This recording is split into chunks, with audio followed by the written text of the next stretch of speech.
We all question ourselves. We all have self doubt or imposter syndrome at some point in time. How we recognize it and shift our self talk dictates if we will let it completely derail us or if we can stomp it out like the nuisance that it is. It all begins with recognizing and questioning our negative thoughts.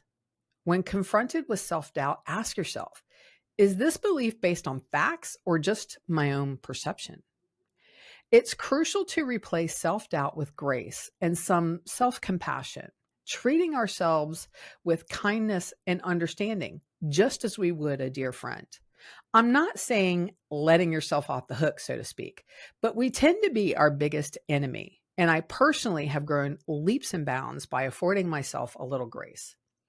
Lastly, find at least one person who is a supporter of you and what you do and really lean into them. I don't know that I could do what I do if I didn't have those who believe me around me. It's not a big group, but it's an important one.